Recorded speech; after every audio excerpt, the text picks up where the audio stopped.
In the matter of the people of the state of California versus Orenthal James Simpson, case number BA097. And so, my fellow Americans, ask not what your country can do for you. Ask what you can do for your country. Hello. Happy Wednesday. Happy Wednesday. I am currently still drinking my dirty chai latte because I wanted it extra dirty. So I just left it outside without being in a container until it got moldy, and now I'm drinking that. So exciting That's time. disgusting. Yeah. I hate that. Yeah. I hate that for you. Well, we covered William the Conqueror last week, this week, and today we're going to go over to the true crime side of the equation in our doomed to fail relationship. And like I mentioned last week, we are going to India. So it's going to be exciting. Are you I'm very excited? excited. Yeah, when you say last week, you mean 2 days ago. I feel like you need a calendar or something to help you understand space and time. So My I brain might think doesn't about want to that. work What is it? anymore. Is it your birthday soon? Maybe I'll think about that for your birthday. Maybe a wall calendar. Is it today? Taylor, When's your birthday? no, Taylor, in 2 weeks I turn 39 years old. It's okay. I'm 41. I'll always be older than you. Oh my God. Don't try to out-crisis me. I'm older than you. I know, but your life is put together. You're like married, you have kids, you're a mom, you have activities, you do That's things. true. Like me, it's like 39 and still like a 25-year-old. So that's not good. You'll be fine. Hopefully. But yes, 2 Wait, weeks, what day is it? Your birthday? August 27th. Okay, I'm gonna remember. I have a wall calendar. I'm gonna write that on my wall calendar. Thank you. Tara's birthday. Okay. So we've already covered India, sort of, and we're kind of going back to the same spot that we were at last time, which was the Taj Mahal, which you covered Oh, cool. in our famous episode, Bury Your Wife, Your Dead Wife, in a Taj Mahal and not a blue barrel, if you Oh my gosh. recall. Also, wait, I'll try something else. In the past couple weeks, I've been in upstate New York and I've been in Big Bear, and in both those places, a ton of people have front yard wells. And since you told me that story of that lady who buried her husband in a front yard well, I always think there's a dead person in that. Always just check. Might as well go check. You're right. Not wrong. It's that or the girl from the ring. Somebody's coming out of that thing. Mm-hmm.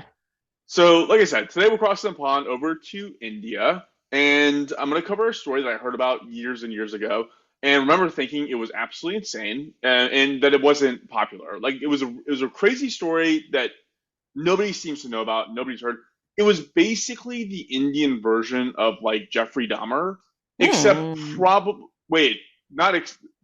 like actually worse, because the victim count was higher and the victim type was more vulnerable than the victim type in Jeffrey Dahmer. What?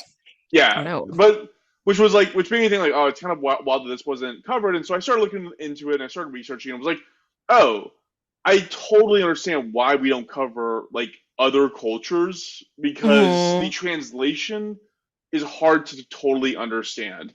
And this was a pain in the ass researching this thing. And trust me, there's a lot of content on it if you understand Bengali. But like if you don't, then and you're me, then you're gonna have a hard time trying to figure all this stuff out.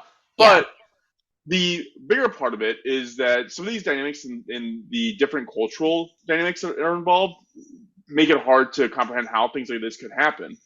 So I broke this story down in a very different way that it's broken down anywhere else, because I think that it's important to understand like the how part of this happening, because it kind of sets up the chronology of events. So Okay. going into the how part, I'm going to start with the caste system of India. So, Whoa. yep. Okay. Like I keep saying, ever since, I mean, I travel abroad enough to feel like I can speak with some authority on this. Everyone who thinks that America is like the worst, most racist place on earth, like clearly needs to like leave the country. Actually, like go be a minority in a different country and see how they actually treat others. Because Yeah. as bad as it is here, guarantee you it can be a lot worse. And living in India is up there. So generally speaking, when you are like a minority in a country, like the sense of being otherized is pretty obvious. Like you feel like you probably shouldn't speak up. You feel like you're probably like a little bit subjugated to like, you know, like you just feel like a second class citizen. Like you probably shouldn't be yourself all the time and all that good stuff. Horrible stuff. But in India, that is like culturally, religiously, and legally practiced behavior with the caste system. So breaking that system down a little bit, so there's two components that are worth pointing out here. And again, there's a point to this. I'm not just rambling on for the sake of rambling on. Like there's this all explains how the crimes I'm about to discuss ended up happening. So first off, the caste system in India is very, very old and it's very, very complicated. Like, I realized partially why I wanted to push back our start time for doing this episode was because I was going down this crazy rabbit hole of like the caste system in India and like realized I was like, I haven't even written the outline for the crimes themselves because it Right. can take forever to figure this shit out. So if you're really knowledgeable about this stuff, so forgive me for doing broad brushstrokes here, but I'm focusing on two pieces of it. One is called Varna, which means the type of categories that the caste system breaks down into. And there are four official breakdowns of this caste. One is the Brahmins. Those are kind of top of the line. That's the caste that you really want to be in. Those are like the priests, they're spiritual leaders, and things like that. Hmm. The second rung down from that is going to be and I'm going to butcher this, Kshtaris, who are the rulers, warriors, and of that kind of ruling class. Hmm. Then you have the Vishyas, who are the artists, farmers, and merchants. Hmm. Then you have the Shudras, who are basically manual labor folks. Then there's a fifth class that's actually not a formalized class within Varna, which is called Dalits. And these are the people that are commonly known as untouchables. Hmm. So these are the folks that do the stuff that nobody wants to do. They're grave diggers. They're like, it's self-explanatory. I don't need to go into more Yeah. detail. But that's the category of people that we're discussing today. It's going to be the Dalits, and that's the explanation for why this ended up happening. The second overarching theme of the caste system worth covering is the concept of jati, which directly translates in Hindu to birth. And jati is more of a loose social hierarchy that isn't defined in terms of where people fall in the caste system by virtue of their birth. So being an Indian warrior in 500 AD obviously put you in the higher caste, but like now that's not really it's not like nobody's doing that. So they had to like Right. redefine and recategorize things, and jati was a way of doing that. So now there's like thousands and thousands of substrata of castes that are again very loosely defined that Hmm. people could fall into. But the key factor of Varna is the jati part of it, which is like it is defined by birth. It is an immutable characteristic. Right. You And can't work your way out of it. exactly. Hmm. And look, now I read a lot of stuff. This stuff is like kind of controversial. People like Indian scholars want to pretend like it's not really a thing and like we're not Hmm. that tribal and that like old world about it. But the way I saw it, like the comparison I made, it was like, look, in like from time immemorial, people were somewhat aware that cops were killing minorities, but you just don't want to have a microscope on it, right? Like people don't want to Yeah. look at that and say that is actually our culture, but like it is our culture. Hmm. And now we can put a finger on it and try and diagnose it. And that's what I think my reading of the caste system in India was also that was like, we don't want to believe this is real, but it is real. Sorry, it is what Hmm. it is. So Hmm. let's get into, again, if you read about this story, it will never be broken down this way, but I had no way of breaking this down in a way that wasn't super fucking confusing, except for the way that I'm doing it right Hmm. now. Hmm. So the other considerations here are the main characters of the story. And I'm going to start with the main character of where this took place. Okay. So the events of the story take place in Uttar Pradesh, which is a state in India. I'm going to call it UP. Some cool like that. UP is home to the Taj Mahal. And I'm going to briefly bring up a statistic, again, that'll help further explain this story. So UP falls behind the rest of India on two very important statistics. One is the sex ratio, which is dramatically lower for females than it is to males. So there's a lot more Hmm. men than there are women. And Hmm. this, again, this is like research. Like I'm not being a shithead here. The reason for this is people just don't want girls. Like Yeah. they just and because of that, the female infanticide and sex selective abortions are higher in UP than other parts of the country. Although it's higher in the country anyways outside of like other countries. So there's that Hmm. piece of it. And also UP has the highest number of people living under the poverty line of any other state in the country. So a lot of poor people, a lot Hmm. of untouchables, a lot of like really like casual feelings about like little girls dying, basically. Yeah. Kind of summarizing like that. Hmm. So the city where this ends up taking place is really close to Delhi. It's about 60 miles from Delhi, so it's a pretty popular settling spot for migrants who are just looking for work. Hmm. Migrants are of the caste that are considered untouchable in India. Hmm. Nobody wanted them. So Yeah. Okay, character number 2. I'm counting the town as a character because Yeah. there's so much shit going on with it. I get what you're saying. Character number 2. This guy's name is Surinder Koli.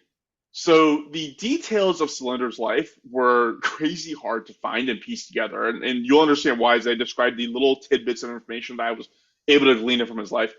He was born in a tiny village of 60 people in the foothills of the Himalayan mountains.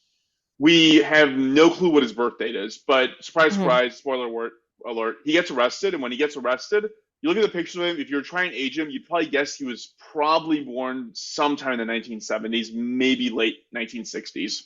Okay. That's all we really know. He was born to tribal people, and again, he was of the classification known as untouchables, the Dalit, and he worked with his father as an apprentice butcher. And initially, you think butcher, that's not that bad of a job. Like, I would love to be a butcher. Like, that sounds like a great job. But then you realize that was not my first thought. Oh, Please okay. continue. My head went. Says a lot more about me than anybody else. But okay. I mean, it's a good job for sure. My first thought isn't, "Ooh, I'd love to be a butcher," but I mean, it's just not a horribly horrible. Like, you're not like, digging graves for a living. It's one of those. Yes, better than But digging graves. Here's why it's bad though. In this context, most of India is vegetarian. That's what I was thinking too, because you definitely can't eat cows. Yeah, so most of India is vegetarian, including Surinder, his family, and his village. So like you're doing the thing that you hate the most in this world, which is like just sawing up skulls, and it's just not good. That's weird. That's interesting. Yeah. When Surinder was 13, he left with his brother-in-law, which I have no idea how that conversation came about. But somehow it was him and his brother-in-law. He was 13 years old, and they moved to Delhi to try and find work. Okay. And again, guys, think about the context. He's 13 years old. He was born in a village of 60 people, and he's going to Delhi, which, like, if you see pictures of Delhi, like, it looks like New York City. Like, it is like a huge bustling town. Like, it's like not like it is the exact opposite of a 60-person village. Yeah. So given his background with butchery, I guess that made him somewhat qualified to be a cook for rich families. He would do that. He would do like manual labor jobs and so on and so forth. He was just an untouchable. He was doing untouchable shit, whatever you want to call that. Mm-hmm. So this in this piece, I threw it in because, like, again, there's like not many facts about his life, but it's just worth knowing like what kind of life he was living. He ended up getting married at 30 to a woman from his village, and he would literally go back like once or twice a year to see her. Like, that's it. Like, her job was like till the land, take care of the land while he goes and does menial labor tasks and sends money back. So horrible life, horrible like shitty life that I could never fathom living. Eventually, he would work as a servant for our next main character. This guy's name is Moninder Singh. Nailed it. Again, I can find very little, and I'll explain why I can find very little about this stuff here in a moment, but I can find very little about this guy and his background. He's only described as a successful businessman or a well-educated industrialist. Like, that's basically what it is. It's like that old thing I used to tell you, Taylor, how I'm like, I have a filing cabinet, so I'm a successful businessman. Like, it's one of those things, but like, exactly. I have a briefcase. Like, but they're not being ironic. Like, they are actually referring to him as a successful businessman. He was older, obviously. Like again, like if I was trying to date him based on his arrest photos, I would say like in early 2000s, he was probably in his like late 50s, early 60s, and he lived in a part of this city that looked like the house was kind of like a 3-story compound. If you look at pictures, like again, like I'm not trying to like be a shithead about this, but like you think about like a rich guy living in the city at a cool place. This is not what you picture. Like, this is like plopped down in the center of one of the most populous parts of the entire world. There's just people everywhere. There's shit everywhere. Like, it looks like hell on earth, but like apparently this guy was living large. So if you want to look up images of him, he seems to be doing it right. The important part about it is this 3-story house that is like a compound. First off, it's like completely gated off on all sides, and it backs up to a drainage ditch that runs through the entire district. Wow. So in 2004, Moninder hired Surinder to be his house servant. So first, I want to highlight the doomed to fail part. Again, looking at Surinder as an uneducated, untouchable from a tiny village living in a giant populous town, and then Hmm. Moninder as a rich older businessman who's like, again, we don't know where he stands in the caste system because people don't like to talk about it, but obviously he was high up. Like he wasn't a nobody. Hmm. So we have this power dynamic that is very disparate. And by all accounts, people who met Surinder were like, How he's do you just a spell that? simple idiot. Can you help me Google him? Yeah, yeah. It's Solinder, and then his last name is Koli. Koli. Okay. And you look at pictures of him, and you're like, this he just looks like a fucking idiot. He looks like a nobody. He looks like a nothing, right? Like he just like a stupid little farm kid. Like that was a general sentiment in town about him. But they also looked at him as like an untouchable, so they probably treated him like shit too. Hmm. Hmm. So, anyways, we have this huge power dynamic between him and Moninder. And I don't have an opinion. I'm just saying right now, at the very end, I'm going to throw ideas out there and then you can throw your opinions at me. But like, I don't have an opinion right now. I'm saying this is the facts as I see them. Hmm. So let's go through what happened and then we can kind of dissect all of it. So, Okay. providing a chronological timeline of the events is hard. What we know is that children in the area would go missing. The children were usually girls. The children and their parents belonged to the untouchable caste. The Hmm. parents would report this to the police, who didn't do anything because all of the reasons I just named above, they were girls, they were untouchable, so who cares? And Hmm. because of this, there's like literally no documentation around like what I was trying to do because the death count's huge. We'll talk about the death Hmm. count, and it all happened in a very short period of time. I was trying to do a count of like this child reported missing on this date, on this date, this date, this date, and then all of a sudden this happened. You can't find it because Hmm. nothing was written down. So parents would report this to the police, and they wouldn't do anything about it. Right. Ugh. All we really know is that in December of 2006, two parents whose kids had gone missing went to the police and told them that we know where the bodies of some kids are who have gone missing. Their assumption was that the bodies of some people must be in this water tower. I don't know how they reached that conclusion. The details are sketchy there. All we know is that those parents had also missing children. Hmm. So this water tower was right next to Monindar's house. The police ignored this, and so the two groups of parents went up to the water tank and somehow ended up finding three decomposing bodies in this tank. Oh no. Does it remind you of anything? Yes, it reminds me of what's her name? Elisa Elisa Lamb, fuck yeah. Lamb. So by this point, these families had basically learned that the police don't care about them or their kids, and even worse, they thought that they were probably getting paid off to intentionally not investigate this. So they did the only logical thing they could. They called the guy named Satish Mishra, who was the former president of an association in India that looks after the well-being of residents in situations where the government isn't doing it. And this Hmm. guy was like a this guy was up there. Like he had the power, the weight. Like I forgot. I read a lot about it. He ended up becoming like an MP. He was a big deal, and so people Hmm. paid attention when he didn't give a shit if a maid is complaining about a dead kid. But then this guy shows up and he's like this big shot, and now it's like, oh, we got to pay attention now. Well, that's good, right? So once this Is it guy, good? yeah, yeah. Okay. I mean, it would be better if it happened They just cared first. about them, but Yeah, yeah. yeah. So Puppies.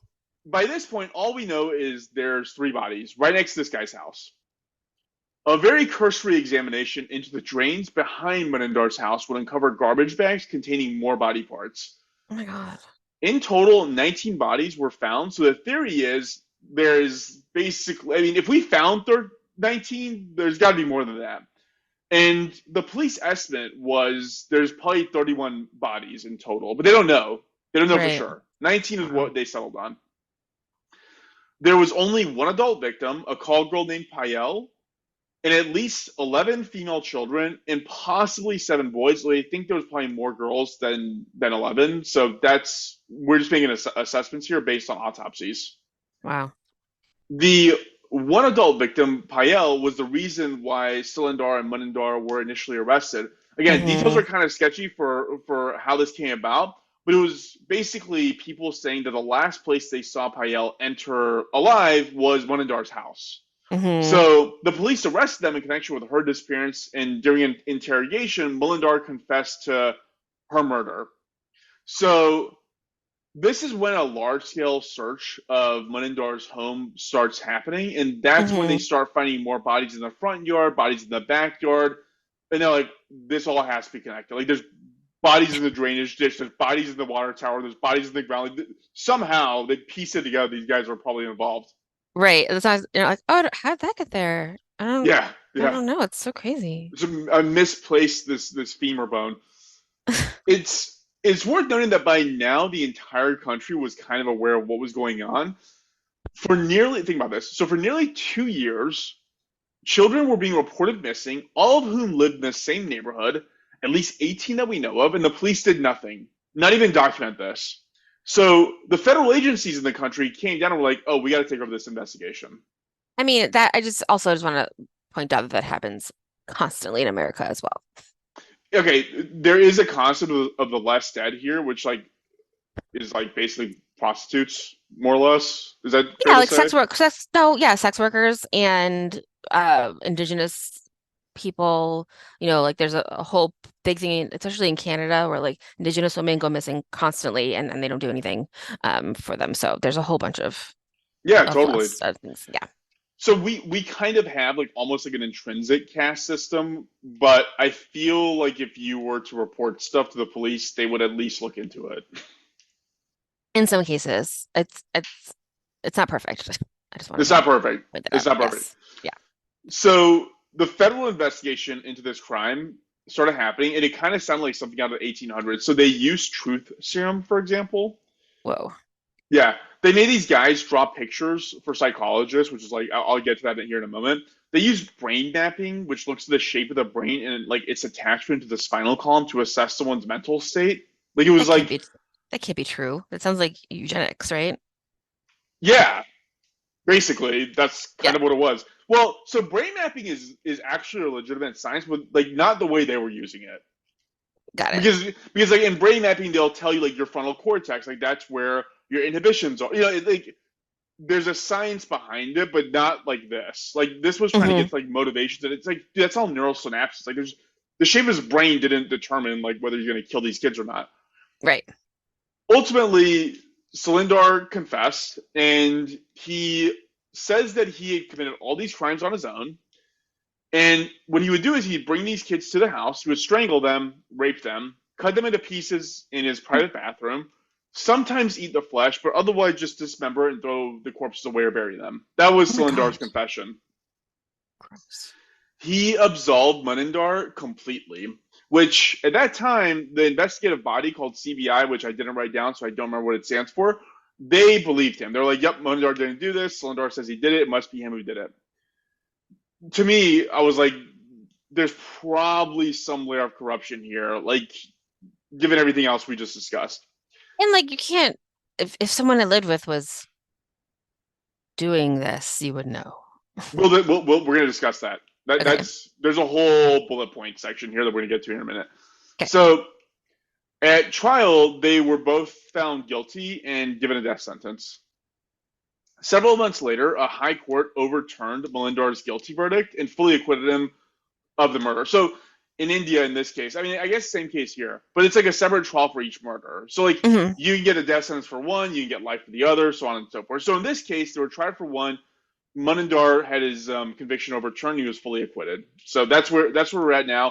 And at the same time, Surinder is still on death row, waiting to be sentenced until September 2017. At that time, Surinder's death sentence was commuted to life in prison.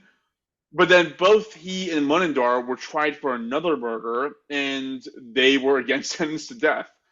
Hmm. And yeah, that's kind of where things are right now. They keep appealing, they keep racking up more death sentences, and they are probably going to keep racking up more death sentences. It's interesting though that Surinder, as of like I think it was 2018, 2019, has come out and said, "No, I was just saying that he wasn't involved. He was totally involved in all of this." So he's reversed his position on this. And for the families, 8 of the parents whose kids were reported missing and killed, they were given the equivalent by the government of $14,465. And that was kind of a score because the other families only got $2,410. Oh God. Yeah. So since the trial, again, he came out and started talking about how Moninder he was a patsy, this other guy was involved. And here are some details. This is the bullet point section where I was like, I don't know, we can discuss this because I don't know how I feel about it. Hmm. Here's the bullet points. First off, Moninder was away a lot of the time. So he had a family and he had homes in other parts of India, and he would travel both there and elsewhere for work regularly, leaving Surinder at home alone. There were no other Hmm. servants. It was literally just him living at the house alone for long stretches of time. So, to your Hmm. earlier point of somebody noticing it, maybe not. I don't know. The other thing is Moninder, this was his party house. So he was super into drugs, prostitutes, loud music, late night parties, and that's what he would use his house for. So there was always like women coming in and out of the house and all kinds of shenanigans going on. And it was insinuated that Surinder, given the cast that he was in, couldn't really participate in like the fun parts of this, you know? Hmm. And so he would see Moninder doing all these things and having all these women over, and he couldn't do it. And so part of the assessment was maybe he was just preying on kids because that's like the only outlet he could have as Hmm. his cast, essentially. People in the area, like I also mentioned this before, so people in the area also kind of intimated that Surinder was kind of an idiot and couldn't really do this on his own. But then you look at the fact that like the police just weren't doing anything anyways. And like, couldn't he? He could have done it on his Yeah. own. Yeah. I mean, the only thing that makes me where I feel like you couldn't do it on your own is all the cleanup. I mean, the Even though I cleanup. know he So was just like dumping them out in the yard or whatever, but I just feel like there'd be like remnants of stuff. yeah, yeah. Well, so one thing that this is incredible. It's like a complete house sports. They were talking about how like he would take the heads and just like basically just throw them. He had a balcony. He would just throw them over the balcony into the drainage ditch. Like it was just willy nilly, like just out in the open. Yeah. It's He definitely was he not very was smart. not very smart, not at all. And there's a documentary on the BBC I watched called Slumdog Cannibal, Oh and God. I know. I don't know if that's racially insensitive or not, but whatever. That's what it's I feel called. like I feel like it's just insensitive. I Yeah, don't know if it's yeah, for I'm yeah, for everyone. yeah. I didn't create it, so don't come at me. Don't come at me, bro. And one of the psychologists who actually ended up doing an interview and examined Surinder and Moninder asked them to each draw a picture of a person, and she seemed to think it was like pretty damning evidence that when she asked Surinder to draw it, he drew like a female child. Oh And yeah. then when she asked Moninder to draw a person, he drew like an adult woman. And so she was like, "It's weird that he drew a little girl." Like, and all we found was like, she was basically Yeah. saying like this was in his head, it's imprinted in his brain. Like that's what he wants to identify with, and so he probably did it on his own. Basically, that was the gist of it. So that's where we are right now. So these guys are both currently incarcerated, and we're awaiting more death sentences. India does this pretty quick, though. So I know, I'm surprised that it's taken this long because they usually just like get it over with. yeah, so he was supposed to originally be executed in 2012. The trial ended on the first round of charges in 2000, like late 2009 is when that trial ended, and then 2012 September was when he was supposed to be executed. They just have an appeal process. Like the thing with India is like again because they're Hindu, like death is like a pretty bad thing, you know. Like Hmm. like they're not as death happy as we are here in the U.S. And so killing someone is like a much bigger deal than it is here. And Yeah. so that's why they think it's just going to keep getting appealed. Essentially, realistically, it's probably just going to have it commuted to life in Senate, life in prison. But that's where they currently are. Wow. Yeah, and That's and sad. it's worth watching that Slumdog Cannibal documentary because it's on YouTube by the BBC because you get a sense of how grotesque and violent these murders were. Hmm. Like there was so much talk about eating these kids and about like it was just Ugh. over the top. Like that's why I said it's basically Indian Jeffrey Dahmer except on a much broader scale. If I'm not mistaken, Dahmer killed 12, right? I don't remember, but I think feel like you would know. Yeah, I think it was 12. At, at this pace, they were at 19, and the estimate is like there's probably a lot more than that. It's like more grotesque, but the problem is you can't go into the details. Like the guy's born in the Himalayan mountains. Like you can't analyze his childhood. You can't analyze, like, that's the fun of this true crime stuff, is like, how did you become Right. this monster? In this case, I think that's why stories like this don't catch on. It's like, A, you got to totally understand what the cultural dynamics are, and then B, there's no records of anything. So how Yeah, would you even dig into it? that's true. I couldn't even figure out what Moninder did to make money. They called him an industrialist. Like, that's it. Like, Yeah, like what does literally, that mean? literally, my joke about having a filing cabinet, that's how they describe this guy. Like, That reminds me, that's like in is it How to Succeed in Business with Michael J. Fox, where they're just like, I have the files. Like all they say is yeah, like, we have the files. They're like, okay, I have the files in my briefcase. Like, okay, what does that mean? buy, sell, buy, sell. This is like, what are you Yeah, talking about? exactly. Um, so that's my story for today. Just, like, if you live somewhere where the cops don't pay attention to the less dead, Yeah. go find someone they do care about, like a future MP. Yeah, God, that's so sad. Those poor, poor babies. And the parents, because like Yeah. there, like, it was common, like, it felt very like old timey, where like you a husband and a wife end up having like 6 kids because they have to start working in the family business like immediately, otherwise we all starve to death. Mm-hmm. You think like, oh, they can't possibly care about their kids the way we care about our kids, but then you look at them, like, when they're like Of showing, course like, you do. talking about Yeah. this, and you're like, no, like, yeah, they're good workers, but also they're their children. Like at the end of Yeah. the And I day, feel they like, still love them. yes, Fars, they still love their children.